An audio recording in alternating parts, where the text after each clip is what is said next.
Happy Saturday and welcome to another edition of Lakers Fast Break Spotlight on Lakerholics Weekend. With me is none other than the host of most of the shows on this channel, Gerald Glassford, who's not often on the Lakerholics site, but he is there. So, don't be like Gerald. You don't have to be there every day. You don't have to be like Tom and I and argue with one another every single day on Lakerholics.com about these ridiculous fake trades he posts. And I'm not gonna throw Tom under the bus. He's not here to. I just go there every now and then. I see the crazy trade Laker Tom puts up there. I either shake my head and go move on with my day, or I decide to use it as a topic of discussion on a show during the week. So there you go. That's very nice of you. That's more than I do. I just shake my head and it's there. Exactly. Some of them, listen, I always say this about Laker Thomas trades. A lot of them I would love if it happened. Like he posted a trade, and you can go check it out on Lakerholics.com right now, where it was Mitchell Robinson and somebody else from the Knicks. No, that was there's so many. Was it McBride? Yeah, maybe it was McBride for Reeves. Well, that's a trade. That's a trade I actually was talking with Sports Baby months ago during the playoffs. I would consider that trade. The only thing that holds me up on that trade is that Robinson is also an unrestricted free agent, and so you're kind of getting right back into what we're going to be dealing with Reeves. Now, Mitchell Robinson is not going to make Austin Reeves money, certainly, but with having Ayton on the roster, it's a little bit. It's like the same. Oh, the other one was Steven Adams and Torrey Eason from the Rockets for Reeves, and I just thought you're getting the worst player. You're giving up the best player for a very old player who's under contract for 3 more seasons. And I listen again. It's like Marcus Smart. Marcus Smart from 3 years ago. I love this deal. Steven Adams from 3 years ago. I would have loved that deal. Steven Adams now, I'm not so thrilled to trade Austin Reeves. I'd rather just keep Reeves. What's up, Intel? And same with, I like the idea of Torrey Eason, but like with Vanderbilt, you have duplicative skill sets there, so you don't need 2 guys like that. So unless we need to get rid of Vanderbilt. But it's not going to happen this. It's not going to happen in the worst way. It's not going to happen this year, though. He needs to either play his way into value, at which point you have to ascertain whether that value is better than what you're getting back, or you have to wait until he's an expiring contract in 2 years, and it's like the Russell Westbrook situation, just for a lot less money. And that's just how it is these days in the NBA. It's not that like, and this is what I try to get Tom to understand. You never like trades, and it's like it's not that I never like trades. It's that I understand. I think on a pretty basic level that the NBA is not going. Most GMs aren't going to be like 2 years left on that Vando deal. Keep your pick. Keep the pick. You're going to pay more. You're going to overpay to move the deal. And it'd be one thing if we were OKC and we have 17 draft picks coming out of our ears. You wake up, you kick one in the morning when you get out of bed. You're like, oh, that pick, I forgot about that pick. I left it on the floor last night. But we're not like that. We've got 1 right now, and we'll have 3 on draft day. And then after draft day, we're back to 2, plus 1 second rounder for like 8 years. So there's just not a lot there to grease the wheels of progress when it comes to the Lakers and trades, which is really the only obstacle in my mind. Like, and we don't have guys that other teams want to trade us first-round picks for. Nobody's going to trade a first-round pick to get Gabe Vincent. No one's going to trade a first-round pick to get Maxi Kleber or Jared Vanderbilt or any of these guys. So you're kind of, just the way I look at it, if you're going to pay to get rid of one of these guys, ride it out. Is Torrey Eason really that much better than Vando? Yes. I don't think he is. I think you are better than Jared Vanderbilt right now. I'm sorry. Now maybe those are words I don't think will last very well, but sure, all right. I think. Well, you said that's a joke, mind you. But I know you did. I know. Maybe it was the double foot surgery. And maybe a year removed from that, it might be better. But his hands are terrible. He didn't have surgery on his hands, and he couldn't catch the thing. He's got Kwame Brown. He's got Kwame Brown hands. He can't shoot. And if he's not fast enough to defend, because that's what we need to see. That he lost a step. last season. That's what we need to see. We need to see if I agree. You're right about the double foot surgeries, and I think that a lot of people, myself included, last year, because last year I was like, oh, Vando fell off a cliff. And then afterwards, I kind of reassessed and was like, I don't know that he fell off a cliff. The guy came back mid-season. I kind of look at him the same way I look at Luka. Luka never looked like Luka last season for the Lakers. He looked like a shell of who we saw in Dallas. But nobody threw Luka under the bus because he's earned the right to get a little grace, right? He took a team to the NBA Finals. He's been a top 5 NBA player, top 10 NBA player, depending on how you rank him out on defense. Since he came into the league almost. The guy's been phenomenal since he came into the league. And last year, as a Laker, all of his numbers were down. His efficiency was in the gutter for him. He was volume, like you want to see guys be in his position, like how you would want a Kobe to be. You want him to be aggressive. But he just wasn't making shots, especially three-pointers. And so, but I think that because he's taken a team to the NBA Finals, because he's Luka Doncic, you give the man some grace. Jared Vanderbilt has not earned and does not deserve that level of grace. Having said that, I do expect a whole summer of him just being able to work on his body, get himself into something like game shape, training camp with the coach, training camp with the players that he may or may not share time with, I think will help. And I think that there is a better version of Vando that we've seen as a shooter in there. I'm not saying he's going to be the next Ray Allen. At 7 years in, where is that? Can you tell me where is that player? Where is that it's shooter? The player we saw right before he hurt his foot for about a week 2 years ago. For about a week. Okay. For about a week, maybe 2 weeks. I'd say I remember that 2 week period of time. Yes, I remember that. And there's also the player that we saw under Coach Ham, who used him as just the ultimate disruptor, and that worked in the regular season. But I'm also looking at the player that's a career 28.8% 3-point shooter as well. I'm not going to try to hide the warts. I'm not going to try to excuse the warts, and I'm going to agree with you on the warts. But all of those are exactly why you're going to have to pay to get rid of him at this moment in time. At this moment in time, you have to pay to get rid of Vando. And so knowing that that's absolutely true, yes, it's my opinion, but you might as well take it as 99.9% truth, because the same thing happened with Russell Westbrook and his astronomical deal when we traded for him. We would have had to pay people to take Westbrook off our hands up until he was he was an expiring contract and due to be an unrestricted free agent the following year. And then he represented fantastic cap relief for whoever got it. Vando won't represent fantastic cap relief, but in 2 years, an expiring deal, something you can include in a contract deal for a better player, put a couple deals together, also maybe expiring, that is decent cap relief for a team. And as we've seen this summer, come the last day of the season, if you don't feel like your roster is a top 5 team, GMs will not hesitate to cut bait and run. They will trade good players for expiring money, and they will do it happily. And those are the kind of situations the Lakers need to take advantage of, because they don't have a lot of draft capital to grease the wheels of success. Okay. All right. Well, again, that's the logic. That's my personal logic. That doesn't mean much more time than I would ever want to spend on Jared Vanderbilt personally, because oh no, don't worry. He's going to prove us all. He's going to prove me right, you wrong, and he's going to be great this year. Well, let me ask you this: when JJ and Rob had their powwow earlier this week, as far as their little get-together press conference type deal, 2024 2.0, sure, yeah, yes, I saw that. Yeah, where it was like a carbon copy of. Go back and watch last year's media day. Other than the introduction, the extension part for JJ was a little surprising thing out there, but he did mention that there were 7 or 8 starter level players on the Lakers, and I'm looking really hard around at the Lakers roster, and I can't find that 8th player. If even with Jake LaRavia, let Jake LaRavia be. I think Jake LaRavia has a lot of promise, but yeah, let him play at that level first. And Marcus Smart, again, I went over with Joe. We talked about when Jovan Buha says that it's supposed to be clearly obvious that you need to start Smart. And I said, because he said start in place of Rui. Joe wants Smart starting ahead of Reeves.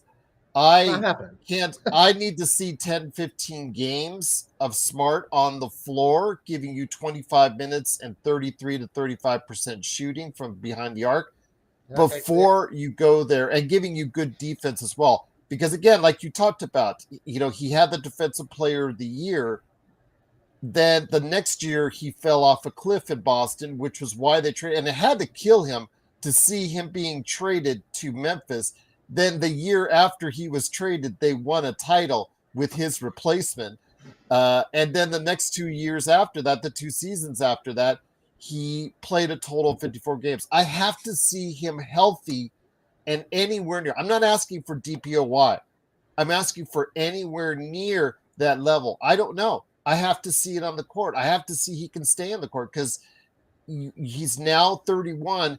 Did he, on those imitation parquet floors in Boston, did he, give up so much? Because those effort guys, Jamie, the candle runs at both ends with those guys early on, and sometimes they'll burn up their batters. As far as it's concerned, they'll just put so much out there that it gets too much. Like Alex Caruso.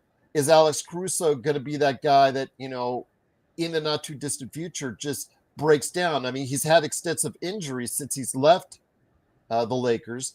Is he going to be able to stay out there consistently for OKC? That's the question I have for Marcus Smart. Well, there's a blueprint for the success that you're talking about, and it's how the Lakers managed Rajon Rondo when he was a Laker. And Rondo didn't play a lot the first 2 months of the season. He'd play a little bit at the beginning. Something would act up. He'd go down for a month. He'd come in for a little while. Something would act up. He'd go down. And then he was generally ready about 4 to 6 weeks before the playoffs started. Plenty of time to get in sync, especially because Rondo knows and understands his role. He's smart enough to use whatever physical gifts he has to the maximum ability. And I think that Smart has the potential to be that level of player. Rondo came off the bench until I don't think he ever started for us.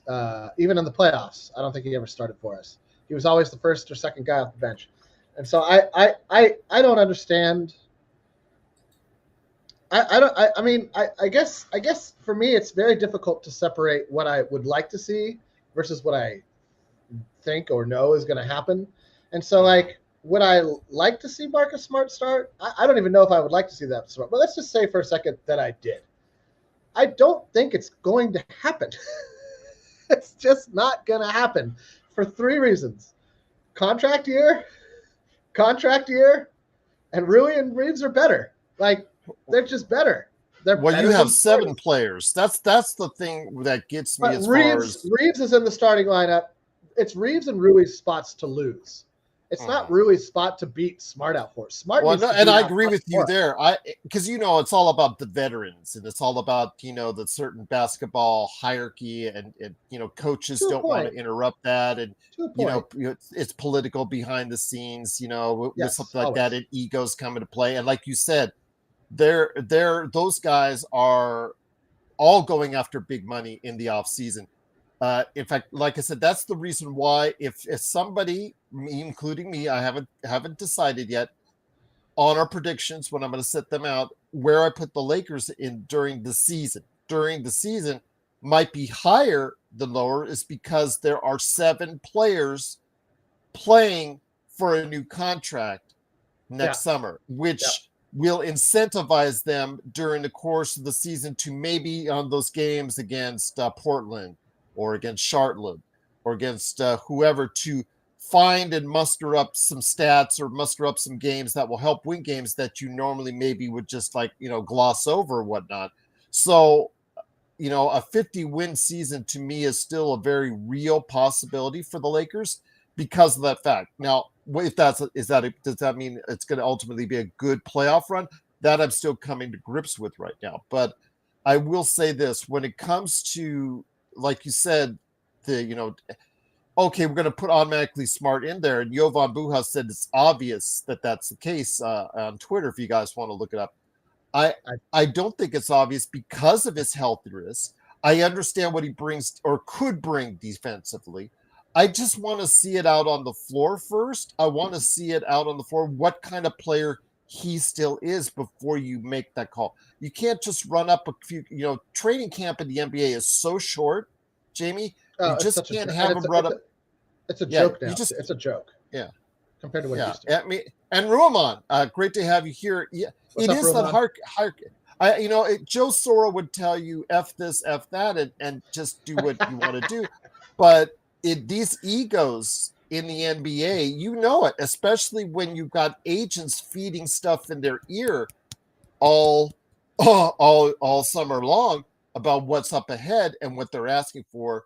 So if you come to Austin, who is looking to get 25, 30, 35, 40, possibly even $1 million a year, I didn't say I would pay him that. I'm just saying if I'm his agent, I'm filling that in his head. Or Sure. Rui, who's looking for 20 to 25 million a year himself, I'm filling that up in the head as an agent. I don't want JJ coming and say, hey, I'm going to get you out of that starting lineup and go ahead and say, you know what?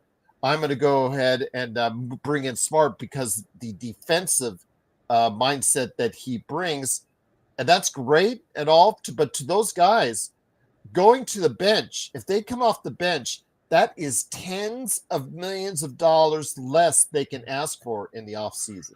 And and that's something you cannot discard that. I know Joe was trying to say that he doesn't care. He doesn't care. Well, these guys do care because these guys do care. It's their money. Yes. What's up, Kurt Fair? And yes, I want to see Luka on the. Let's not put anything in stone. We should see Luka before we decide. Yes, Kurt is twisting my words around as he normally does. But Kurt, much love, my friend. Much love. I love it. No, it's great. Yes, it's fantastic. I did see him on the floor first, though. He played. He was stellar in EuroLeague. He was stellar in EuroLeague. I don't care what anybody says. I think he'll probably start. I think he and LeBron will probably start. But Marcus Smart, I worry about has the battery. Well, let's talk about Marcus Smart for a minute. Does he have enough juice at 31 that a normal 31-year-old NBA player would have? Like let's compare him to like a Zach LaVine or another 31-year-old player. Do you think he still has that same amount of energy he can give the Lakers? He should be in his prime, and it shouldn't be an issue, but he played so hard in the earlier part of his career, Jay. Well, he played so hard, and he was Mr. Celtic for a while, and so I think you're right. I think it probably did torture him to a small degree to see his beloved, team. That he really did. He always reminded me a little bit. His situation always kind of reminded me a little bit of Isaiah Thomas. When he was a Celtic, laid it all on the line, willed that team to victory, sister's name on the sneakers, Celtic, the makings of a Celtic legend, gone the next year. Gone the next year. And let's give the Celtics credit. They know when to pull the plug. They do not let, narrative or emotion influence the decision to switch directions, where I do think the Lakers suffer a little bit. I mean, and you could argue that it makes for great TV. There's a reason that the Lakers are, the quote unquote good guys, and the Celtics are not the most beloved franchise. You could argue why aren't the Celtics more beloved than the Lakers? I mean, there's a lot of reasons, but one is that I think the Lakers tend to have a narrative more towards Hollywood romanticized, this whole situation just worked out with magic. This, Kobe came here, all these sort of things. Kareem, Shaq. But there is something to be said for the absolute assassin-like way the Celtics run their team. They pulled the plug on Isaiah Thomas before it was too late. They got away from that situation before it went south. They pulled the plug on Marcus Smart right before he was able to muster up 54 games in 2 years. Now, you could make an argument that if the Grizzlies were in the playoffs in either of those 2 years, that Smart maybe would have played more, that they wouldn't have shut him down quite so early. But I don't think that's the case for the injuries he suffered closer to the beginning of the season. I think those are all legit. I don't think you shut a guy down, in December or January for, a quad or an ankle or a finger or any number of, We can go down the list of injuries he suffered as a Grizzly, and they're none of them encouraging. None of them are like drastically bad, like no ACLs, no Achilles, but it's all repetitively the ankles, repetitively the lower body, and repetitively the hands. And those are the things you need to be a good defender. Those are the tools of a great defender. And so I'm a little bit, I'm treating Smart the same way I'm treating Vando. Like, you got to show me you can be that impact player that I think you have the potential to be, but I'm not willing to like go out, push my chips all in on it and say, I believe in this guy. I don't believe in Marcus Smart. I'm more optimistic about Vanderbilt having a bounce back season, to be honest, than I am Marcus Smart having a bounce back season, just because of Vando's age. He's only 26. There's not a history of injury there, other than the weird injuries that he had to his feet. Those are a little bit troublesome. If your feet aren't there, you got no game in the NBA. So those are the things we got to find out about these guys. I don't think it's smart to start Smart simply because you're starting 5 in theory. And, I give JJ Redick a lot of flack. I thought he said something incredibly intelligent for a basketball coach, and especially a Lakers coach, when he was asked about the starting lineup. And he said, I don't have an answer for you. I came into this thing last year with a starting 5 that I was certain about, and they played 8 games together. So I'm not going to spend a lot of time right now trying to tell you what my starting lineup's going to be. We're going to go into camp. We're going to see it from there. And I just was so incredibly happy to hear somebody say something that made any kind of sense whatsoever on that topic, because that is the truth. The truth. I hate it when coaches we lambasted Darvin Ham for it, and we lambasted Redick a little bit about it last year too. I want to see a starting 5 that's going to play 60 some odd games together, and we're going to have this great unit. And that just ignores like NBA life and how the game works and how injuries and everything factor into how your team is playing. And so it just was very refreshing to hear that from JJ Redick, and it gives me hope that we'll get a calmer JJ Redick. We won't get somebody who's breaking clipboards and throwing a little hissy fit on the sidelines during a game, which isn't cool. I hope we're going to get a less panicky version of Redick in the playoffs. That's a long way off. We'll see. I thought he really just kind of fell apart very quickly as a coach in the playoffs last season. And it was Didn't you say that same thing, though, about Laker Tom? About him being calmer once he got into his octogenarian stage? I said, again, that was a hope. That was a hope. Well, we saw that last week. Yes, when he gave you the finger right here on live YouTube. Yeah, there you go. Absolutely. Awesome. Yeah, that worked out well. I don't know why he's not here today either. He's not doing anything. He's probably still mad over last week. He's been LMAOing me all over the blog, because I still am like, we're not going to do a mid-season. We're not going to do a trade before the season. Like, maybe post something about one of the players actually on the team, like Jake Laravia or Dalton Connect. It's funny because I was working on the things Dalton Connect needs to do to show us that he can bounce back this season. But of all the guys on the team, I think Dalton Connect's got the hardest road to playing time right now. But maybe not. If he can make shots, we'll see. But Dixon. Oh, I don't know. Eric Dixon. Yeah, he was the NCAA's I know. Exhibit 10 right now, but he was the NCAA's leading scorer, and he shot over 40% from 3. Yeah. But his issues why he didn't get drafted for a guy that's 6'8", 240, 250. Yeah. His shape and his defensive and rebounding issues. I'm hoping he can clear some of that up. Because his offense certainly could be NBA level. It could be. I mean, whenever somebody's like, this guy's an amazing college shooter, I will look back at the history of great college shooters who flopped in the NBA, like Adam Morris. I don't want to go down the list. It's a long list. That's what Laker Tom is doing this weekend. He's hanging outside the local Ralph's waiting for that Coke shipment. I want the little ones too. Don't give me no big Coke. I want the little Coke. Yes. No, I know he's just don't be in a boat. Don't be in a Venezuelan boat hoping for your Coke shipment. You might get a tomahawk. Yeah, well, there you go. All right, I can always slip one of those in. Yes, I know you do. But I will say this again: when it comes to training camp, it's going to be interesting to see, like you said, what is that? And Adam said that. What is this roster going to look like? I mean, it's 14 guaranteed contracts. The Lakers really can't get a 15th because the fact they're so No, close to the second tax apron.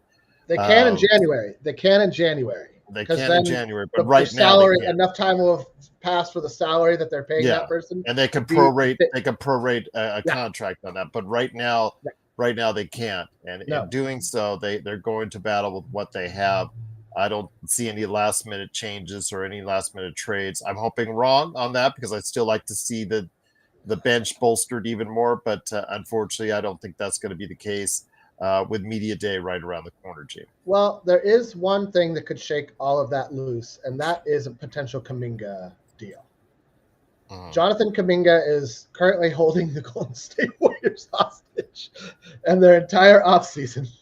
And it seems like they've got their ducks mostly lined up in a row. I think it really just depends on what number Kuminga actually accepts if he takes the QO, which I really think there's a chance he does.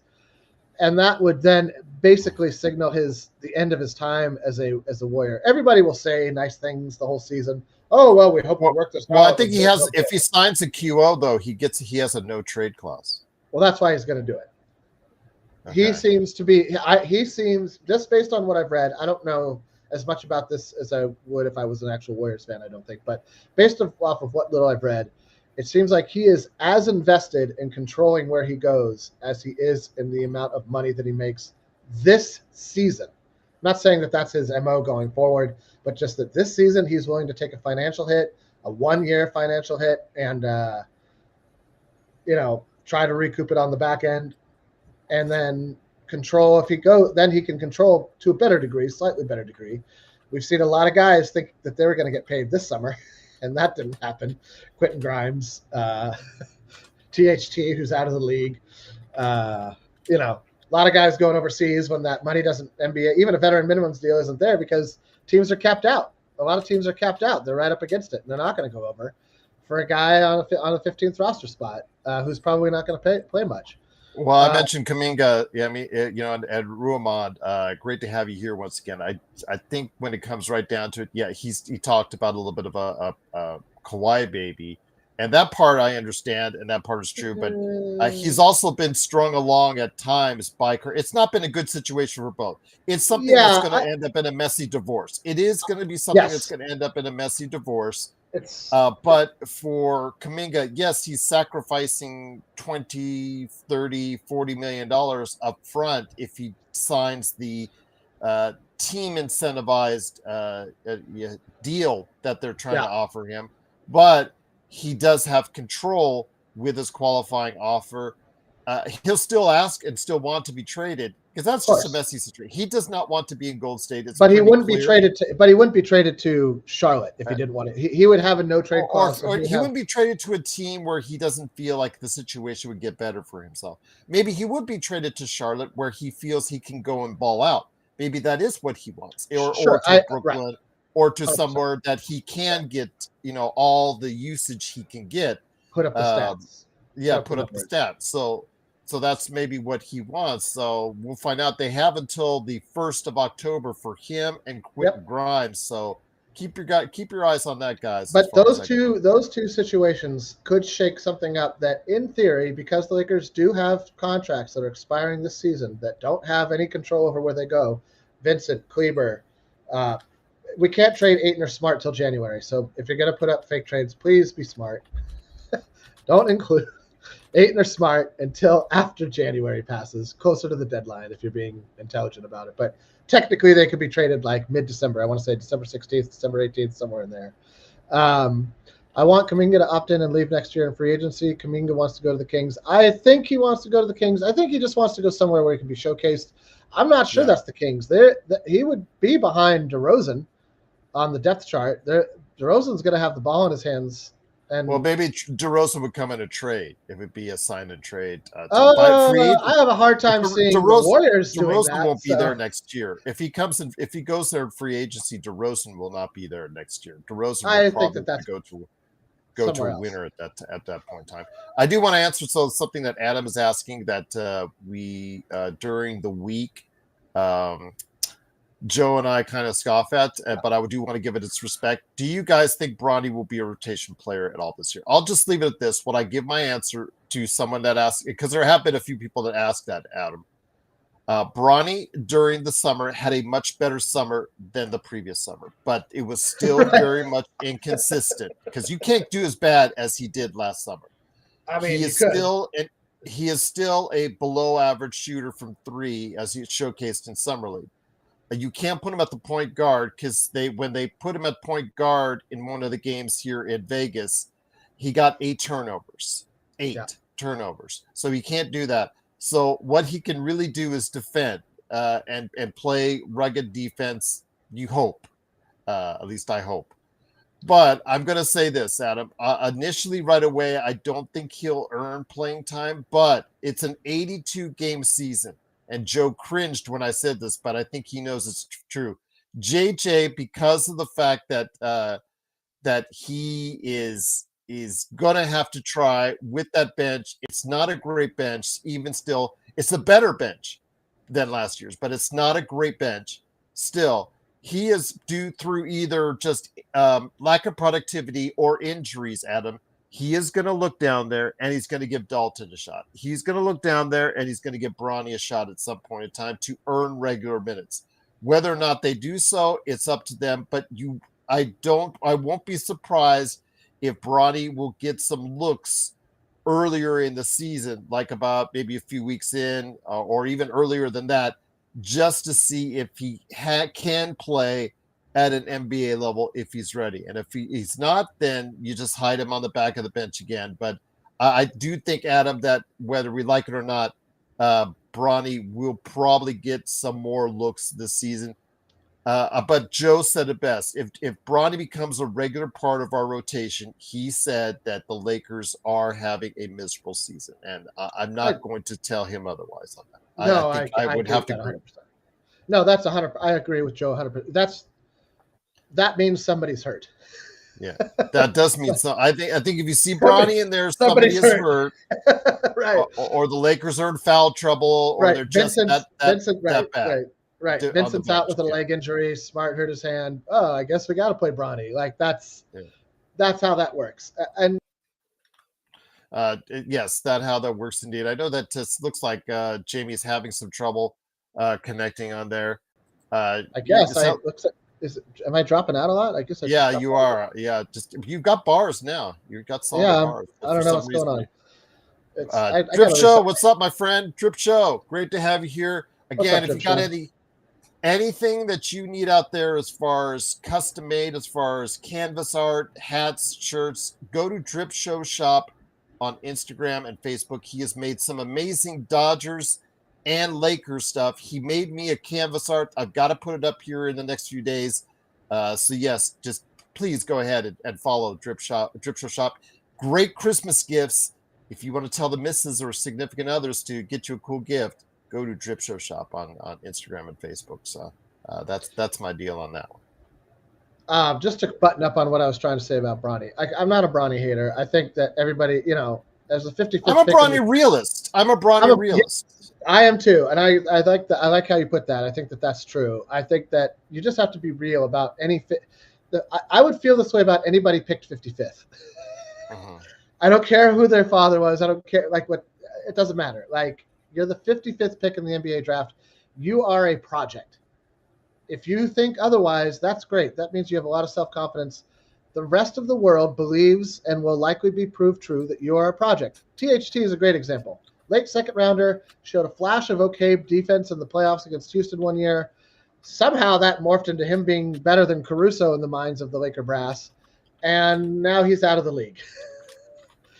That's what late round draft pick talent generally, that's the career, right? You get like a 4, 5, 6, maybe 7-year window to prove otherwise. We're in year 2 of the Bronny trying to prove otherwise. The things working against Bronny are poor shooting, lack of size. He's a little bit undersized for what you would like his role to be. I wish he had another, couple inches on his wingspan and a couple inches in his overall height. which would then mean he was a couple, about 5-8 pounds heavier, could bang a little better. But I think he's got great defensive instincts. I think he's got pretty solid defensive instincts.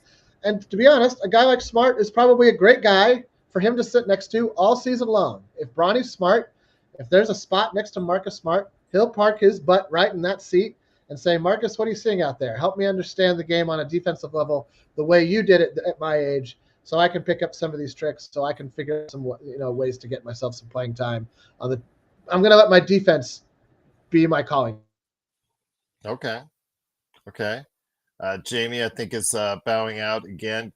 Jamie, looks like we've lost him, but once again, I'm going to get him off here. But I want to hear from you guys out there while Jamie comes back to us. What are your thoughts on the Lakers as they head into training camp? Do you guys feel more confident? I think the Rockets injury to Fred VanVleet, I know I've heard some, I don't know if you guys have been listening to all the shows that I listen to. Get Jamie back in here. What's going on? It's so weird. Is somebody downloading in the house or playing a console online? Because that's usually what does it, as far as I'm concerned. I'm just killing some of my system tray services. Or I know I can. There's a current affair joke in a couple seconds. I can just feel it right now coming on.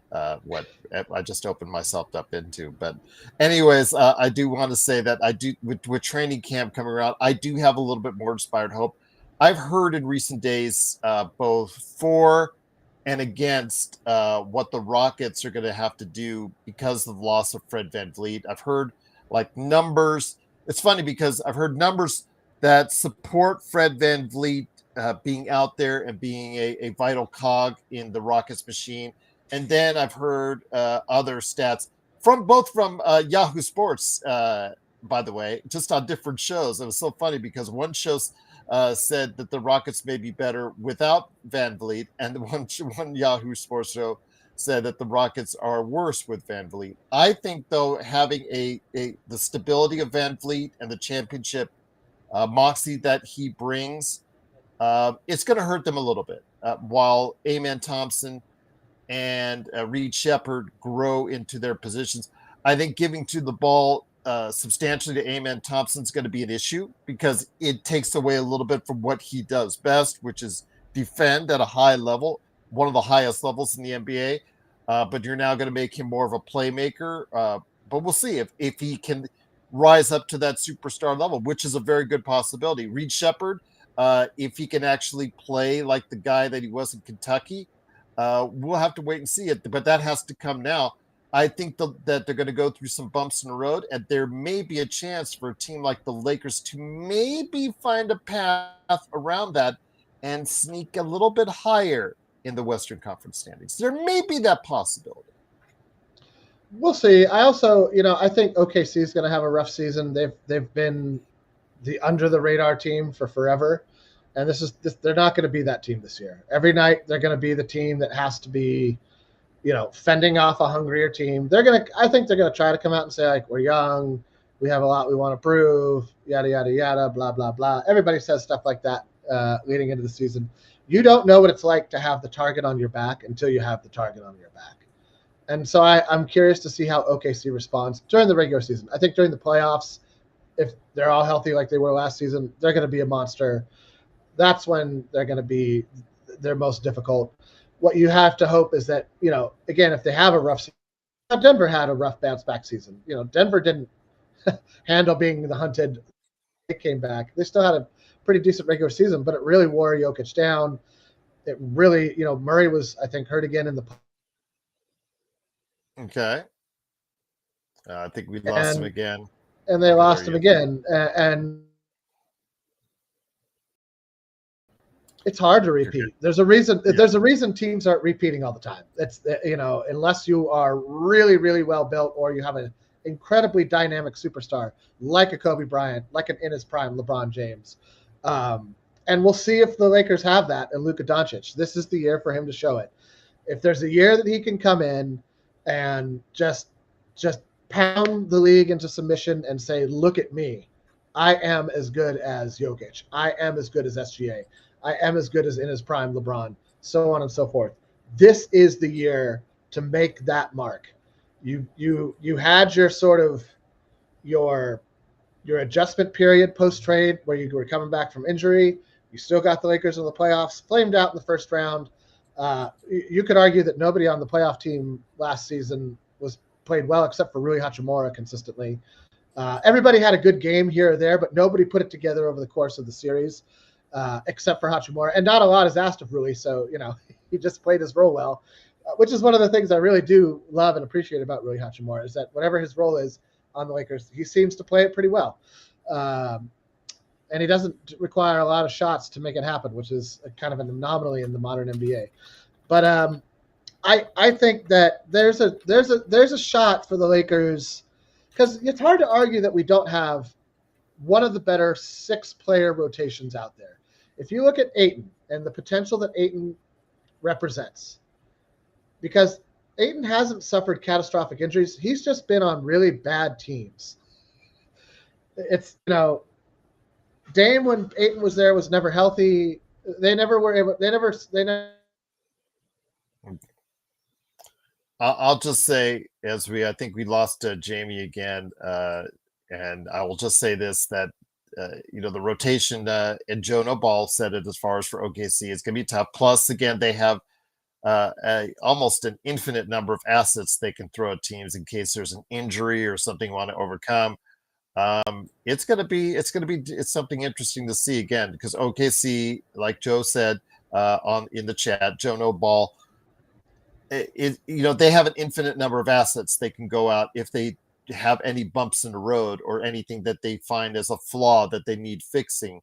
The Rockets, once those guys that become trade eligible in December, January, they have a lot of assets they could throw out at people too. Denver made really a lot of strides as far as shoring up their rotation in the off season. So yeah, it's something where we're going to have to go wait and see how interesting this can get for the Western Conference. But again, during the regular season, with 7 players that are financially motivated, I just think the Lakers, you should not count them out of a top 3 standing. I didn't say I would give them right now, but I would say do not count them out because again, they have financially motivated players to play well during the regular season, Jay. I agree, and I think that that's a huge thing. It's interesting to me that the only player you've heard that there's any potential of an extension for is Rui Hachimura. I'm not getting the best internet in my bunker right now. I agree. I don't know what's going on. It's the lead shielding. I was going to remark to Curtis. I've got my 45-inch record player playing on my radio broadcast, like in that Kids in the Hall sketch, which is one of my favorite sketches. Chet missed 50 games and Williams played with the total, but the West is no joke, but Lakers still have one of the worst benches in the NBA. I don't know that we have one of the worst benches in the NBA. We had one of the worst. Well, hold on. We had one of the worst benches statistically in the NBA last season. And I agree. It all depends on how you perceive adding LaRavia and Smart to essentially the same bench. Does that substantially improve or just that improves? If it improves, that's fine, but that still makes them below average as far as bench wise. If it substantially improves, that just makes them an average bench right there. I think there's a couple of things. I think moving Hayes to the bench helps the second unit. I think Hayes is like a 10-15 minute a game guy. Hayes is who Hayes is, and that's I'm not saying any differently. I'm not saying anything. But if you're telling me like, I don't want you to run like a gazelle for a half hour. I want you to run like a gazelle for 15 minutes. But that total is when I talk about the bench. That was the entire season with, including the period of time with AD, the several months AD was out there with the Lakers, and Jackson Hayes was coming out the bench. They were still one of the worst benches in the NBA. Again, you just can't hide how bad that bench was last season. And again, with Smart and LaRavia, it does improve the team on the bench. How much? I don't know. I don't know how much. I think LaRavia might be an interesting get at a cheap $6 million per year for 2 years. Very affordable. Very affordable, and he has the chance after having finally a good season that he can parlay that into more. But Smart, I just want to see it. I want to see him out there on the floor doing anywhere near some of the things that he used to do for 15 to 20 games before you decide to alter the scope of the Lakers' future. And I just want to respond to something Joe No Ball put in the comment section, in the chat rather. JJ couldn't even trust the bench in the playoffs for 1 minute against Minnesota. That is bad. I don't put that all on the bench because you're also talking about a guy that we lost. I mean, and I'll make this argument now that I'll put it on the bench. I'll put it on the bench as far as, I mean, they didn't I put play. it on JJ, but I also put it on the bench. No. If you don't get a chance. And Rob Pelinka, too. If you don't get. I think we're losing Jamie again. But you've got it. I mean, Rob help makes it. He signs the players. He crafts the team. JJ is the one that tries to develop and utilize the bench going forward. But that one half where he had to totally rely because the bench had not been effective in the Minnesota series up until that point. I just think it speaks volumes, Jamie. I think it does. My point was this: is that and I'm sorry I keep cutting out everybody. It's driving me mad. I'm trying switching to auxiliary power here. I thought that one of the things that Redick did really, really badly in the playoffs was go away from things that did seem to me to work in the regular season, which was a little more Jordan Goodwin than we saw. And Jordan Goodwin played his role, I thought, phenomenally, which is why he was swooped up instantly as soon as the Lakers were announced. I don't use Napster. I use LimeWire. I only use LimeWire. Napster's for rookies, bro. Shout out to 2004. There you go. Right, all right. There you go. I want to download this Metallica song. It'll be ready in the morning. It's going to take 14 hours to download this one the young kids will have no idea what we're talking about. None. I have all music right here. Yeah, whatever, bro. You don't know what it's like. You don't know. You don't know. Anyway, the good old days. Oh, yeah. Back when the internet was semi-respectable. Now it's just corporate BS. But listen. One of the things I thought Redick did was try to reinvent how his team was going to play in the playoffs, rather than go at work. Jordan Goodwin played great in the regular season for what his role was. He didn't see any time in the playoffs. We got killed on the glass. We never played our biggest player. You could argue that Hayes was outmatched by Gobert. I would argue that he never really got a chance to prove that. All of his minutes were in garbage time. And Redick truly panicked in that second to the last game where he played the same 5 guys for 24 minutes straight in the basketball game. These are not the hallmarks of great coaching. This is not great strategy. Those are panic moves. Those are desperate gambles that you're praying to God pay off. You're looking at, you're doubling down on when you're asking for a card when you're sitting on 17. These are not smart gambles. Come on, and if you watch basketball, I think that's true. You don't just go away. You just don't abandon what worked for you in the playoffs. You tweak it. And so I thought Goodwin deserved playoff minutes, and I think he'll see a much expanded role on Phoenix, and I'm curious to see how that works out for him. I am not sold that we lost. I think we lost the better player in Goodwin when we chose Smart over Goodwin. That's not a popular opinion, but I'm going to stand by it until proven otherwise. I really liked what Jordan Goodwin brought to the table for us last season when he got a shot. He shot the ball well from 3, if not at volume. I don't care about volume. I just want you to make the shots as much as possible. If you take 3 of them, make 1 or 2. If you take 7, make 3 or 4. I don't like seeing 1 for 7. I don't like seeing 2 for 7. I don't care when the 1 or the make happen. Like, be smart. Goodwin, I didn't think I don't think Goodwin got a chance to play. Gabe got exposed in the playoffs. Gabe was terrible in the playoffs. Gabe fell off a cliff. And Vando was absolutely miserable as well. And Vando was not great either. Although he didn't get much of he didn't have much of a role. How's Goodwin in Boston? I don't remember. I don't care about it. Goodwin played only 7 minutes. Didn't really do anything. He didn't even make a 3. He only had 3 points the entire series, so he wasn't given much opportunity in 4 games to do much of anything.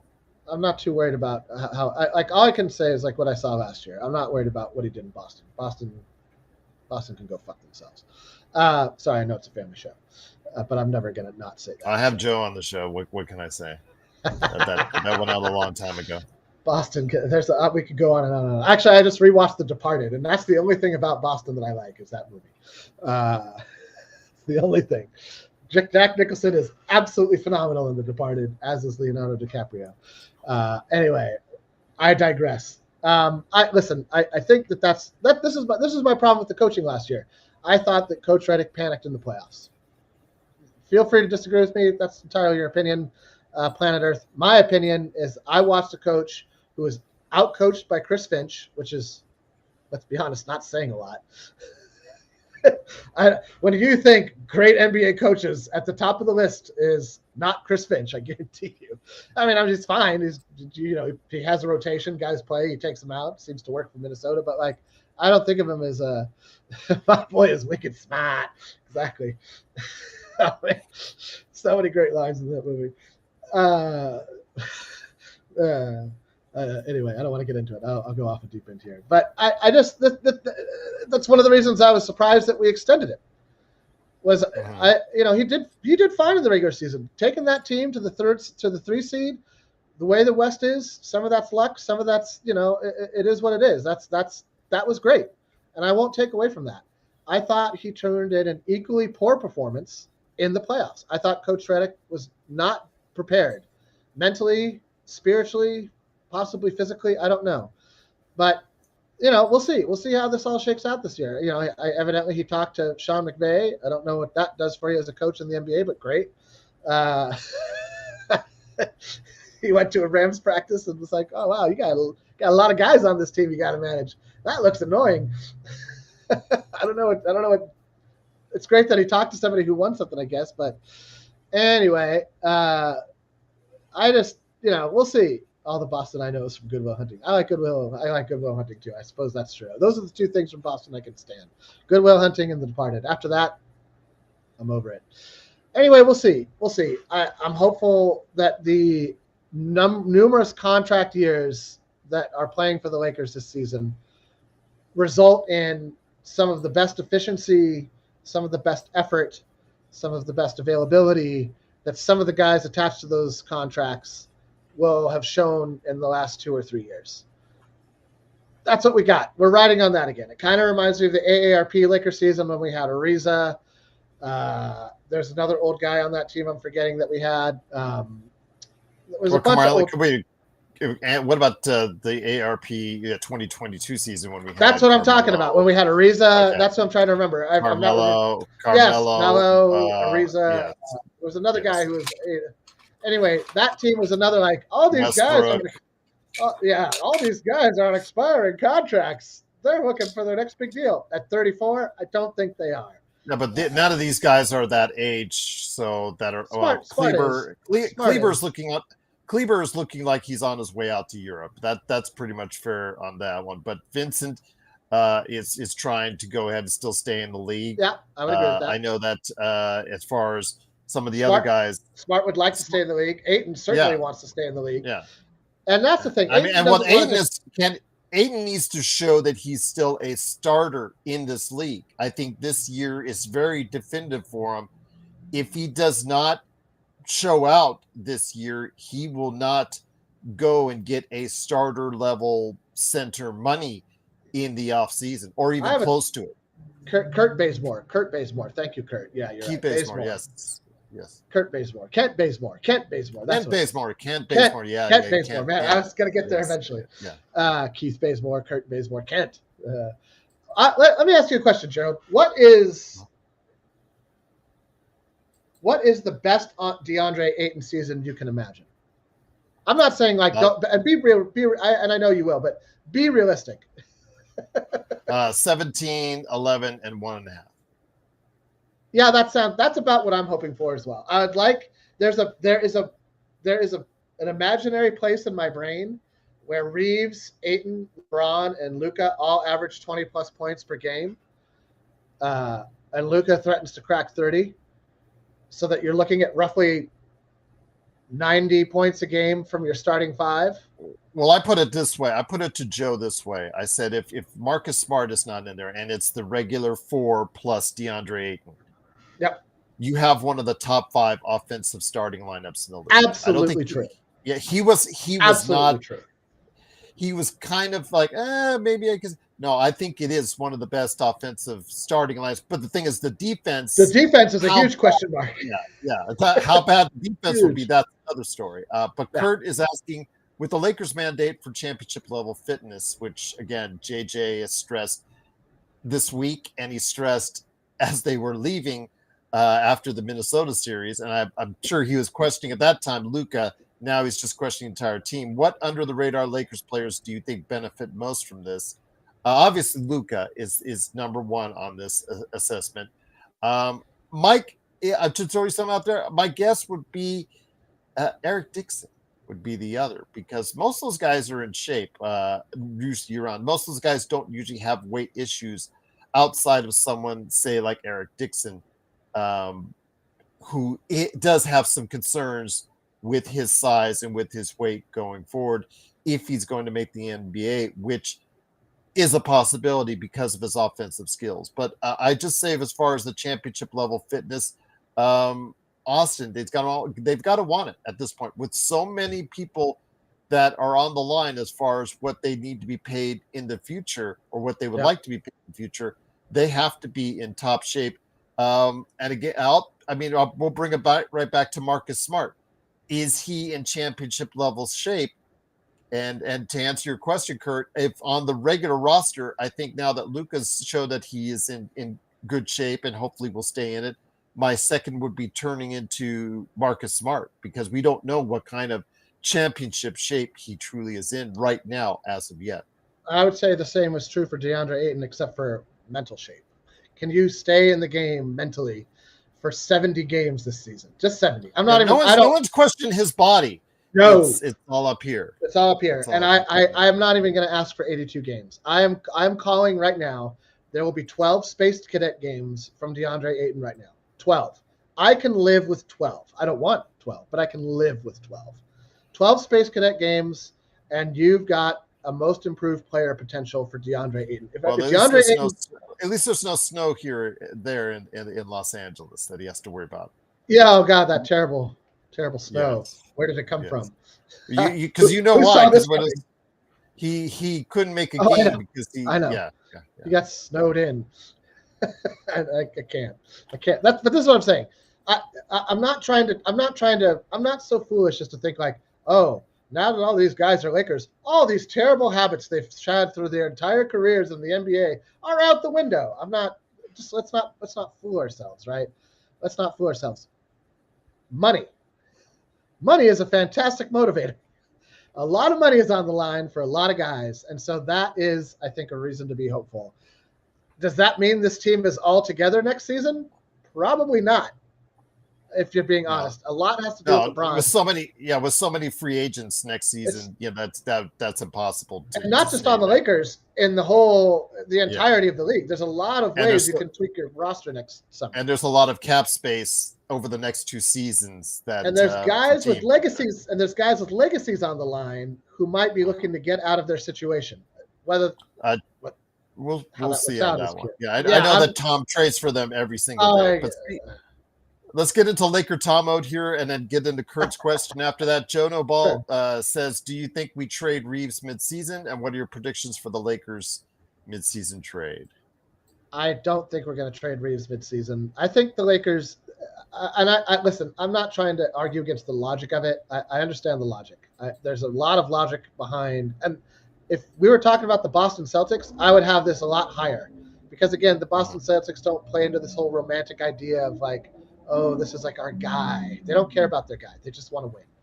And so I think the Lakers are a little too all in on Reeves for whatever reason. There's a lot of holes in his game. Listening to Redick, I was like, muscle.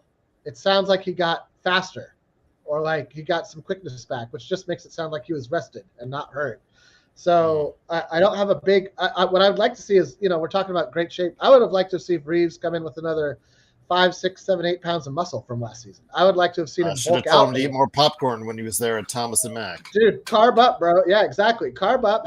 Go get the big bag of popcorn, grab a Twinkie after the show, and put on some pounds, baby, because you're getting bumped off on defense, and you're getting knocked off your shot. I'm just going to say this. I think it depends on where the Lakers are at in the standings, and that will evaluate whether or not they're going to make that vaunted midseason trade. I believe if they are in the top 3 in the Western Conference come January or February, I think that might cut into the beloved cap space timeline that he has just by peer pressure. But again, I just think that otherwise, I think they're going to keep it status quo.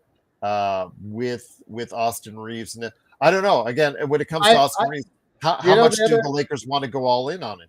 I don't know. That I don't know. That's a valid question. I don't have a good answer there. My personal ceiling is 30 mil. I don't think Austin Reeves. Yeah, if the Lakers Josh Giddey money. I think that's fair. I think, again, like you're saying, his agent's probably out there like 30 to 40 mil, bro. Oh, they'll be asking. I mean, they would not be doing him service if they weren't at, that's his agent's job, 100%. But this is what I think. This is what I really think when it comes to the Reeves situation. And it would be curious to me, and I feel the same way a little bit about Hachimura, so it'll be curious to me to see if an extension actually does materialize in the next week or so. Because I think they have they have like 4 days to get it done, right? They have to get it done by the 1st or the 3rd. I think it's the 3rd because the 1st is. I think it's the 3rd as well. The 1st is for the restricted free agent. That's right. Yeah. Well, yeah, and he would be an unrestricted free agent. So yeah, so I think they have until the 3rd to get a deal done. I'll be surprised if Rui gets an extension. I'm not going to lie. I'll be very, very, very, very surprised.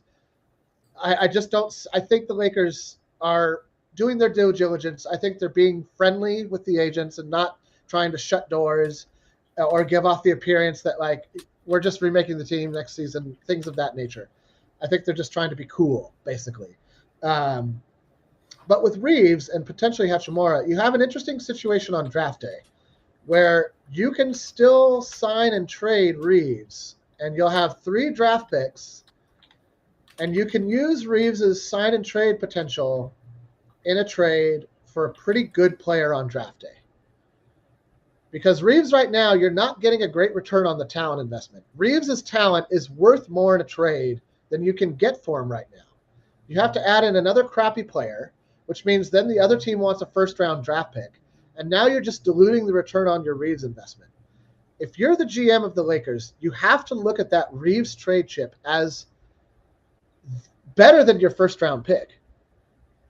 It's even though he's going to be an unrestricted free agent in this next summer, the market is only going to bear so much. We've seen that this summer.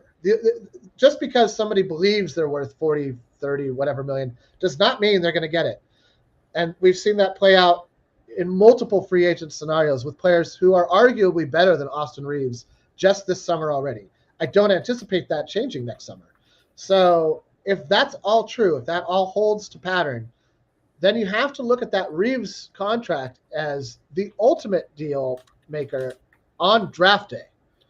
This is also not a popular opinion, and I'm cool with that as well, if you can believe it. So I'm full of unpopular opinions that I'm all in on. But Jalen Hood-Schifino, please. Did he get it? Is he? No, because Kurt, before I get to Kurt's question, Kurt later on said, he was talking about what was said in the presser this past week with JJ saying that Austin has been looking like he's been the greatest in the days leading up to training camp, the workouts and whatnot. He's been looking great and I just take that as coach speak. Of course, as one of the most talented players in the Lakers roster, yeah, he's gonna look fine. And some of that is just to blow smoke. But some of that is just great this year. Yeah, Dalton Connect has had a great summer after summer league. Well, and that's the thing I want to get into. But yeah, it's this coach and GM speak. You got it. Just some of it is just BS and just blowing smoke. And of course, Austin has been looking good, and you hope that that's going to continue to be the case because there's a lot of money riding on it. But I want to get to Kurt what he said about Dalton Connect. Because again, I think he's a wild card in all this. I don't know where his head is at mentally. It looked terrible in summer league, but Kurt said, "Can expectations be reset for Dalton and JJ?" Because he mentioned that he was tired out from overworking out, causing him to be gassed in the summer league. That as a 24-year-old, I Right. think that's just a bunch of bull. I don't want to go Joe, Kurt. Joe's thing. Well, he's 24 years old, and these guys should be just going on planes, no problem. And next day to day, back to back. What are these guys do? 5-star hotels. Yeah, I get that. I know what Joe means when he says that. But the kid is 24 years old. You know what happened to him when he got traded, and that trade was canceled by the Lakers. He went out to lunch mentally, and it's not come back yet. And as we talked about over the years, basketball is not just a physical game, but a mental game as well. And if you don't have the right mindset, it can be very bad for your confidence. And we clearly saw that during the, I saw it live at Summer League, and I have real concerns about Dalton, about how much this is going to affect him. It could be a situation where he might need a change of slate. He might need a new team to go on before he gets fully right. I'm hoping that's not the case, because I'd like the kid. Plays some of the worst defense in the NBA, but he is potentially a shooter between 40 to 45% in this league from three. But we'll have to see. He's a sneaky good rebounder for what he. Well, if he doesn't get the rebound in his hands, and it's immediately snatched away from him, because he's soft as tissue. He turns the ball over a lot too. Yeah, he is soft as tissue. I love the kid, but he is soft. That's the first thing I would tell him if I saw him. I like Vando more than Connect. It's not a secret, but I like Vando more than Connect. He is soft as tissue. He needs to play with more force, more energy, more strength on the defensive end, and if he wants to stay in the league, because eventually it will catch up to him. And I really hope the kid straightens it out and becomes a regular part of the Lakers rotation. He is the wild card in all this, Jamie. If he becomes the player that the Lakers hoped for or thought they were getting when he would, when they got him in the draft. Yeah. And everybody, we all bought into the hype that he was, all these GMs passed over him. They made the mistake, whatnot. He's got to become that player once again. Got to put that trade out there and just put it behind him and move on. Would you trade Dalton Connect into somebody's cap space for a second round pick right now? Would I trade what? Would you trade Dalton Connect into what's left of Brooklyn's cap space for a second rounder or two right now? I would. I would for Brooklyn's, because Brooklyn's going to be bad. That would be. I would for Brooklyn's. I would for Brooklyn's because it also frees up about $5 million in cap space in a roster spot. I've seen Carrot Top in this town, by the way. I knew you were going to say that. Yeah, I knew you were going to say you've seen Carrot Top. Not a show. I haven't seen a show. What a show is. I've seen him on live TV, but I have seen him here because he's been in Las Vegas here forever. I have. You guys work out at the same gym? No, Baja Fresh actually was here with us. Yes, he's a frequent Baja Fresh. I gotta have this. Baja Fresh is good. Way better than Chipotle. If you want salmonella, go to Chipotle. If you want food that won't make you sick, go to Baja Fresh. I go to both, but I do like my fish burritos. So you're a gambling man out there in Vegas, though, Gerald. You're a gambler. All right, but training camp is around the corner. Media day is going to be fun because we get to try and interpret all that fun stuff. But yeah, go ahead, Jamie. I got one more thing I want to bring up. It's getting to be 12:30, so I don't know how much longer we got. But I think the biggest threat to Dalton Connect's playing time is Jake LaRavia. I think that Jake LaRavia has all the makings to be a better version of what Luke Walton brought to the Lakers. A lot of people are going to be like, what Luke Walton brought to the Lakers. I think that there are a lot of elements to Luke Walton's game that really fit in well with that version of the Lakers.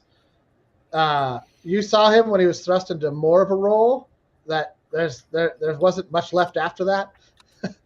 But when you have Kobe and you have Powell and you have Ariza, Oratest, and Lamar, you don't need to shoot the ball a lot, and he didn't, to his credit. You need to pass, and he did. You need to try your best on defense, and he did. And you need to rebound, and he did. And I think that's what I'm hoping for out of LaRavia. I'm not hoping for him to be great at any one of those things.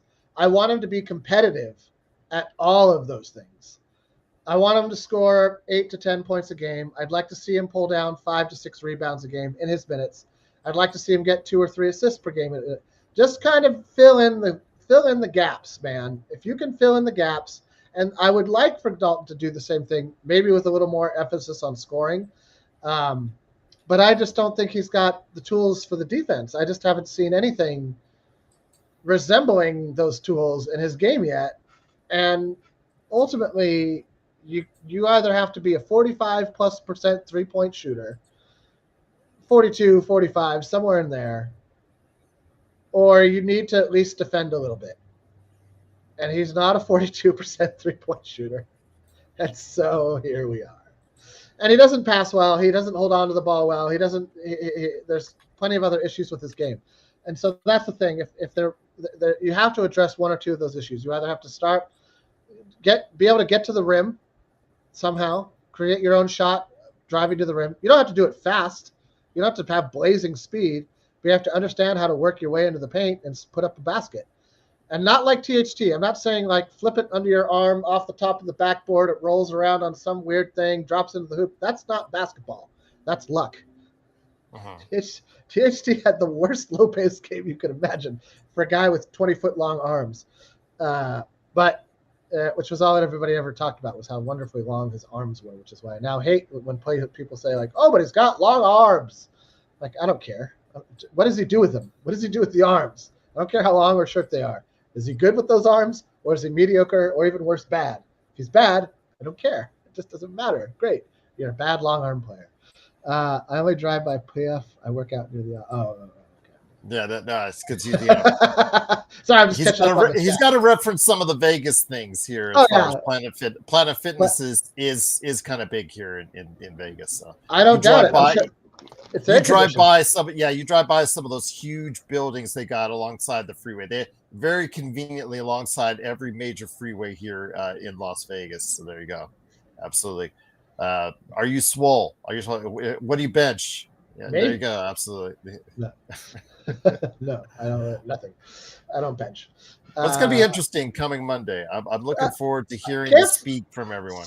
Six. Well, so this is not quite as interesting as Clippers Media Day for altogether different reasons. So will Kawhi Leonard even show up? Will Kawhi Leonard even show up? So, well, no, he'll go like this because he's required. I think he's the NBA requires him. So Kawhi, about the allegations. I don't know. He'll say like one-word answers. Silence. No, he'll just silence the whole time. So, he might. Yeah. If he was smart, he'd be like, I don't know. I love money. Just be honest, man. Just own it. Own it. Just be who you are. I mentioned this week, Tom Haberstroh from Yahoo Sports said this about if the Clippers are feeling nervous about losing future draft picks, et cetera, trade them all away. Trade them all away, the ones that you can trade, so that you're just kicking the can down the line. So if they are going to take 5 first-rounders, it's like 2037, 2039, 24. Just trade them all now for a decent name player, and there you go. Let's trade all your draft picks away right now. And they can't try to trade Kawhi. Well, Joe said, no, that's just an admission of guilt. No, that's just an admission that they think that might something wrong. Whether they know whether or not they're guilty. But you know what? I would say you can't stop me from trading it. You can't stop me from trying to, because you've not made a determination yet on what that is. So why don't you trade all your picks now that you can, and leave the cupboard bare for the league to go ahead and try and get after it? Because then they just fire Lawrence Frank will be the GM in 2039 or 2041, most likely. So he might not be the GM next summer. Yeah, he's going to be gone. He's going to be on the golf course. He's going to be. I predict. Everybody thinks that the league's going to come down hard on Steve Ballmer. I don't think they're going to come down hard on Steve Ballmer. I think they need to. I think this is. I think we would all very much like them to. I think that what we are seeing, and if you purse Adam Silver's words on this topic, they are not very definitive or aggressive.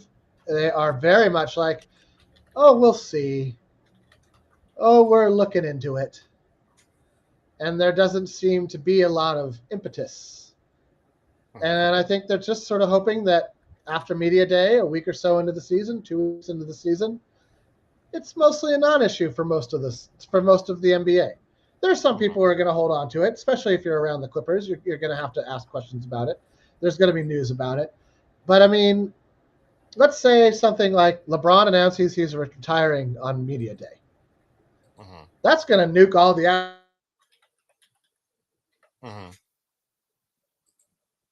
on in retirement. No, yeah. And go ahead. We got you back. You browned out for a second there. Sorry. Yeah. So yeah, I mean, either there might be. I think we're going to hear a LeBron announcement of some kind on media day for about. All I'm saying is that the attention span of the American public is now so short. So like, what's now? What's happening? What's now? What's happening? What's now? What's happening?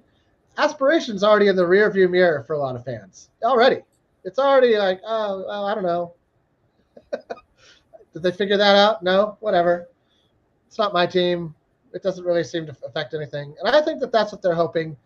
I do think there will be some kind of penalty. I think there will be some kind of pick penalty. I think Lawrence Frank will be the one who is primarily thrown under the bus, even though he did no money sharing, even though he did none of the things. He's really not involved at all if you look at any of what people are talking about. I still kind of expect for him to be the fall guy.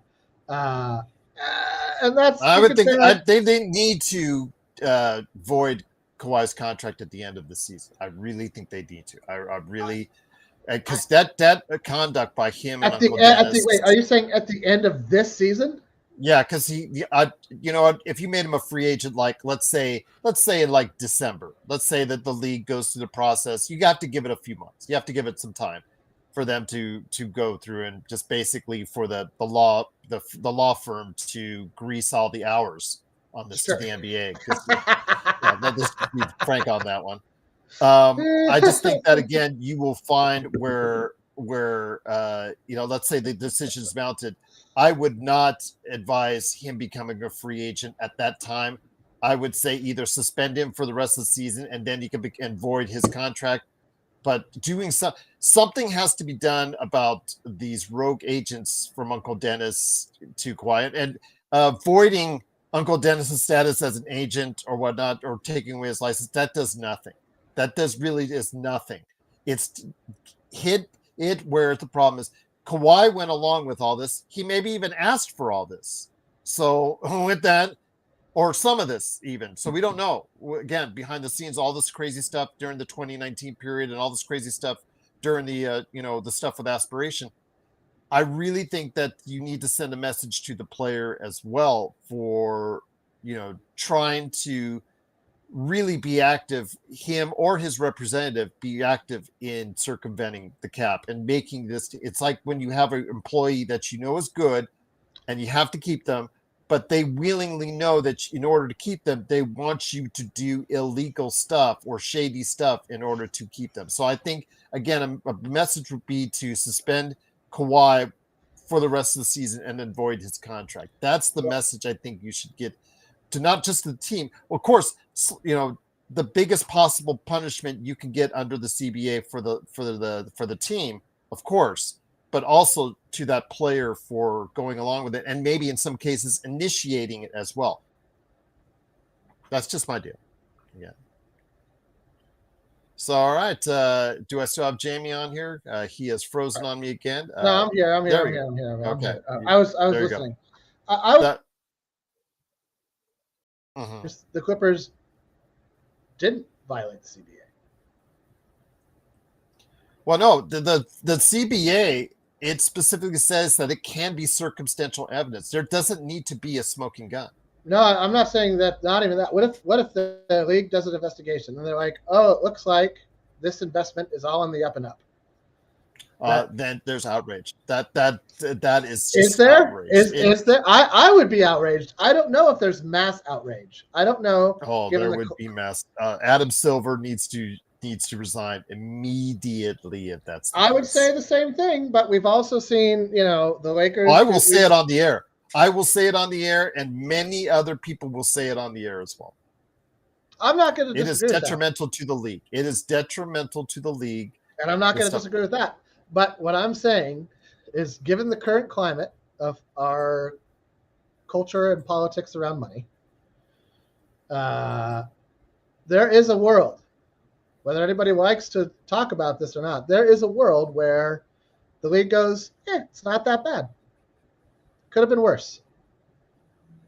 I don't want for that to happen. I'm not saying that that's what I want. I am saying that it is possible. I'm just saying that it's possible. I think that if Silver were smart for the good of the league, for the health of the league, for the future growth of the league, you should come down hard on the Clippers. I still don't know if it's going to be as hard as people want to see. Well, no. Well, there's only a limit to the CBA what they can allow to take, and the money part of it is just it's insignificant. It's like it's like 7.5. Yeah, it's 7.5 million. That's I mean that part when people see it, if they're not up to date on what the CBA says, they'll just look at it. It's like that's nothing. That's the most they could do. If they throw the book at the Clippers as much as they can, I don't think they can do that. CBA allows them. Yeah. I don't think they can penalize them with the draft cap. I don't know that they can. But they can go down the line, Jamie. They can go down the line. Draft picks. They could say your 2040 draft picks are gone or whatever. Yeah. Which is okay. The draft. But remember, this is the thing. People try to compare this to the Minnesota situation, but people forget Minnesota was penalized 5 draft picks originally. They got 3 of them back. Yes, that's correct. You're right. 3 of them they got back. Not even that long after. It was just like, you've suffered enough. You've suffered enough. We've. You're good. You learned your lesson, needs right? to send a message that this shady stuff is not going to work. And I said it on the air. I said you cannot tell me another team, a sports team, period, whether it's in European soccer, NHL, NBA, one of these teams is doing something funky like that. I'm sure there is. I'm sure there's more than one. But I'm sure it's not for your league now in the NBA. You have to set a precedent. And if you don't, you're just leaving yourself open for more manipulation by other teams going forward. It's just that simple. I would hope. I'm just saying I won't be flabbergasted. Not as bad as people want it to be. I got one more thing for us today, and then I got to get going. Media day. LeBron announces he retires. Yay or nay? Nay. He's going to give you the generic non-answer. He's going to give you the generic non-answer. No. That's not LeBron. That's not LeBron. I think it's going to give you I just have to see how I feel at the end of the season. Blah blah blah blah blah. And I don't know. I think you're right. I hate to say it. I think you're right. We'll see how Bryce plays in Arizona. That's all I'll say, and I'll leave it at that. We'll see how Bryce is in Arizona. He's draft eligible next summer or the summer after? That is correct. No, next summer. Oh, yeah. He's coming back for one. He's a freshman in Arizona. That's all I'll say. Isn't he the better brother?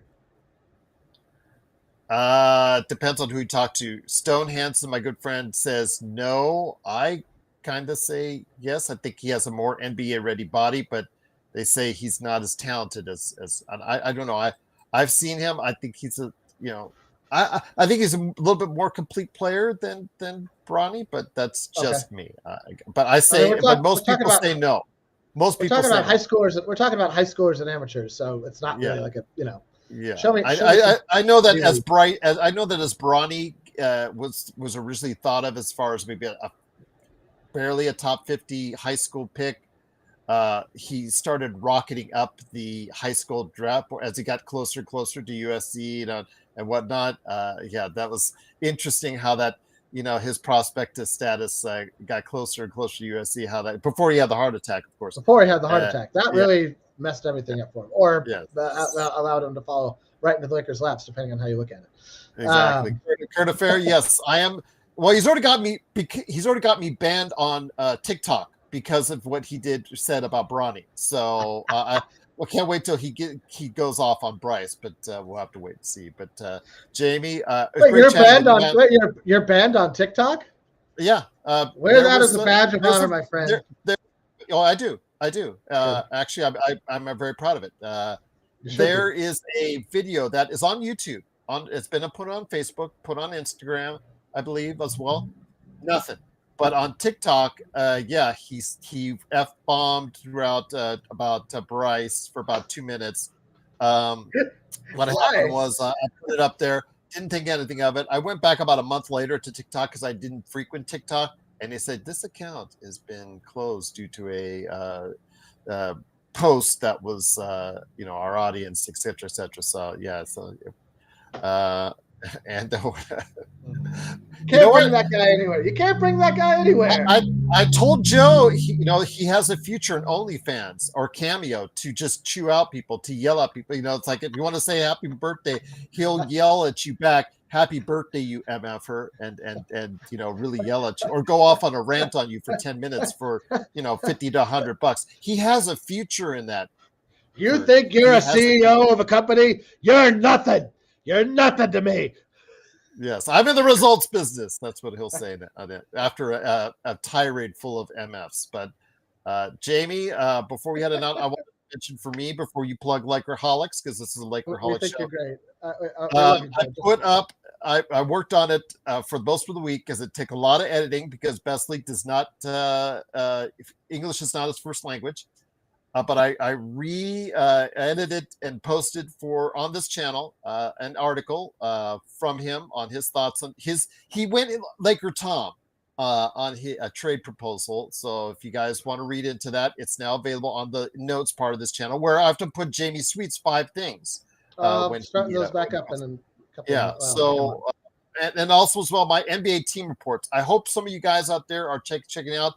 Members get it 24 hours in advance, but I do drop it eventually the next day for everyone else. I've done right now, let me see. I've done from Atlanta to Detroit have been posted everywhere, even on audio, and up to Indiana. Indiana Pacers with Moise Asfar, I posted yesterday. I dropped the Clippers, conveniently enough. Their team reports I am going to put up through the weekend. So that'll be interesting what I put up there because I did speak to both my guests on the Clippers' current conundrum on both those interviews. So I hope you guys will get a chance to check that out. I will be putting one up later today and putting up the other here the next day after that. And I've recorded 28 of the 29 teams already. So I'm just bringing them out one each day. I hope you guys enjoy them. Please, if you want to know more about the NBA, these are interviews with writers and people who cover these teams that are based all around the world. I have stayed up till 2 a.m. on a couple occasions already trying to get these team reports done for you. I hope you take the time to watch them. They're really informative. They're really good conversations, 30 to 40 minutes, easy listening, easy watching. And I hope you do give it a time because I'm putting a lot of work into getting extra content to you over the course of this year here at the Lakers Fast Break. And Jamie, you've got Lakerholics.com. You deal with Tom all week, my friend. Or he deals with me, however you want to look at it. We deal with each other. It's all good. Tom, if you're listening or listen to this eventually, it's all good. No animosity. Just, I don't believe in half the stuff you post. Is all. That's all I got to say about it. No, but what are you guys up to at Lakerholics.com? Oh, well, we're still getting a lot of fake trade proposals up, if you can believe that. We're going to get them right up until the season starts. And then we'll probably get them right up until the trading deadline. So if you like fake trade proposals, the number one site to visit is Lakerholics.com. I will also be posting 5 things. Michael posts articles. We got DJ, Mongo, Havoc, HTJ, a lot of guys there who post pretty consistently, pretty much daily, and it's in general a nice place to discuss your thoughts on the Lakers, vent a little bit in the written word, and get some angst off your chest if you're feeling angst, or sharing some joy if it turns out that everything's working better and Luke is looking like a MVP / Defensive Player of the Year. All of these are on the table. How likely they all are is up for debate, but with a new season comes all sorts of potential, and so I'm excited for it. All right, my friend, that is Lakerholics.com, a great site to go to just to even see. It's a place Kurt would likes to go to, I'm sure, because he likes to see the back and forth with you and Laker Tom typing out how much you hate each other, and then Michael trying to interview. We don't hate each other. You're always stirring the pot. Last week, you convinced, you tell me that, but I feel unconvinced based off of last week here on video.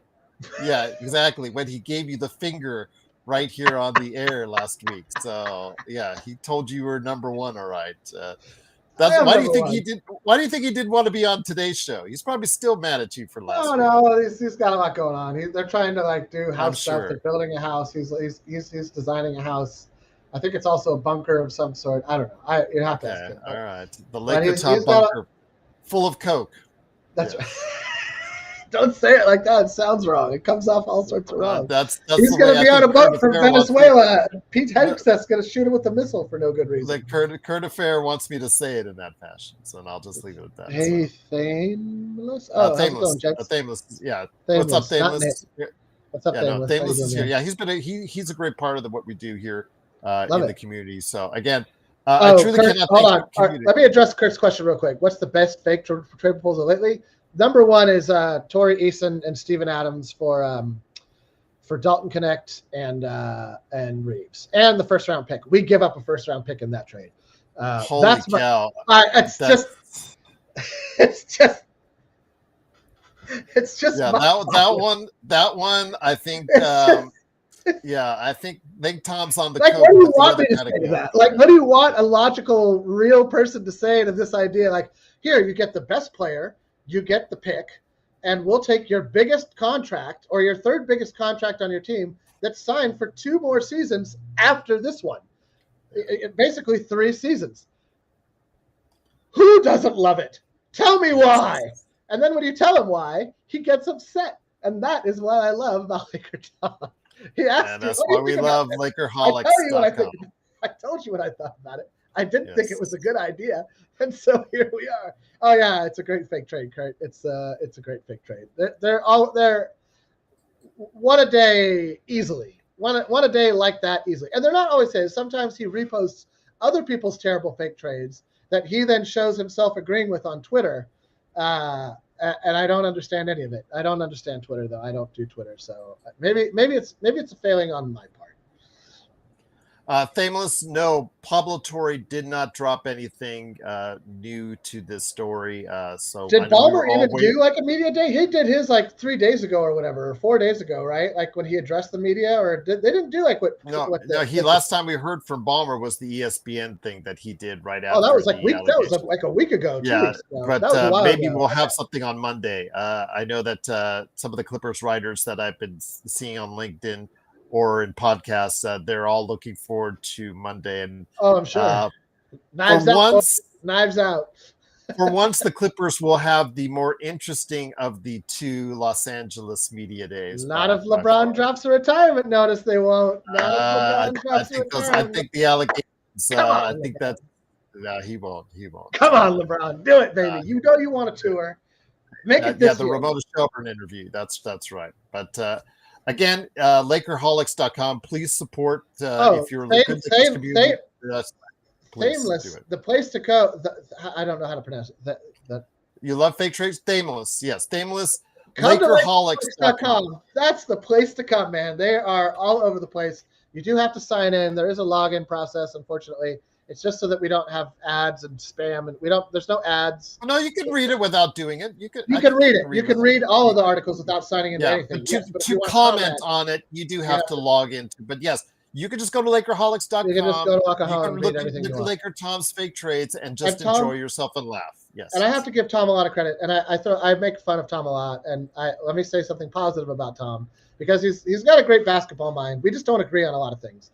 I give him credit because he puts that stuff out there. He puts that stuff. He works hard on his trade proposals. He uses the ESPN trade machine. All kidding aside, like he really spends a lot of time on it. I think it's a little bit silly to spend that much time on fake trades because half of them I don't think have a chance in hell to happen. But he's got oodles of time. He's got oodles of time. Sharp. He doesn't play golf like most 80-year-olds do. I don't think he plays mahjong or any of those things. Can you teach how to use Chat GPT for more fake trade? No. Do not send him down that rabbit hole. No. He's already there. He talked about it last week a little bit, and I was like, dude, once you go down the AI rabbit hole, you're just dumbing yourself down even more. Yeah. That's when Skynet wins, people. Didn't any of you watch the Terminator? Come on, get on board. Well, the Terminator series actually kind of got bad after T2, but listen, we won't talk about that. But does the point not remain that if you let the AI control everything, it will wipe out humanity? That's true. That's true indeed. I don't think that it doesn't matter how if you're using it right now for like flowery trades and stuff. Anyway, ChatGPT's whatever. Skynet is what Jamie has a bunker. Bro, you ain't wrong. I got a katana. I got golf clubs. We could take some people out Casey Jones style, TMNT Casey Jones style if we have to. Well, hopefully there's no walking robots out there. We're really Thameless. We'll leave it on this. He says he's a Laker elitist that believes half the NBA is effectively our farm team. You're gonna love Tom's posts. Tom's posts are all lead towards the Lakers. Yes. We get the best players. All the trades. Well, not the Steven Adams one. The Steven Adams one, I was like, why are you proposing this one? Like, this is just so bad. Maybe if we got a first round pick in that case, I'd sing a little bit different of a tune. But Steven Adams at 35 for 3 more years does not make any sense. Go to Lakerholics.com. Give it a whirl, Thameless. Give it a whirl. Check out Skynet, aka Laker Tom. Okay, I would love that. Please, I would love to be Casey Jones for Halloween. My daughter's going to be a zombie nurse, so she went from being a gentleman. She wanted to be like the Monopoly with a monocle and the top hat and a suit. She wanted to be a gentleman for Halloween, to a zombie nurse, and I'm cool with either one. But I would love to have a Casey Jones. One of my daughters went through that stage. Yeah, that was very interesting indeed. So, that's having fun. Yeah. I took her to the Gabby Cat movie, Gabby's Dollhouse movie last night. She loved it. There you go. Had a great time. It's a real sing-along. Anyway, Gerald, I don't know if I'm hosting. I don't know if you're hosting, but it's been a lot of fun chatting with you today. Absolutely, my friend. Yes, no anger here. No anger here. We can flip off something else. You just don't understand modern basketball. You're an idiot. You're an idiot. If you're not shooting 10 threes a game at 10%, you're just not worth $30 million. You're an idiot. Ask him how that 30% from 3 worked out for AD. When he got traded, he was at 29%. Or the 28% for THT and his really long arms, who's going to redefine basketball. Yes. Ask him about that one. And the masterclass Rob Pelinka puts on annually, only for like 2 months later or after the trade deadline, for us to have 3 months of Tom just absolutely throwing Rob Pelinka under the bus because he didn't make the trade he wanted. And then comes somebody's like, now he's a genius again. And I don't know why. And JJ, according to him, is the best coach ever. Oh, yeah, coach of the future. Even though, it just means we're going to pay him more money on the back end when he gets fired after the season. If you didn't, as Kurt always says, if you didn't help James Nesmith hang up the peach basket, you don't understand basketball, punks. That's how old Tom is. Oh, man, you got it in the Love you, Tom. All right. Let's get out of here, my friend. Thanks again for watching, listening. Please support great places to go, Lakerholics.com. I will be releasing the first of my Clippers interviews tonight. So go ahead and check out that one. As far as our team reports, hopefully Joe and I will be back to preview training camp tomorrow night as well.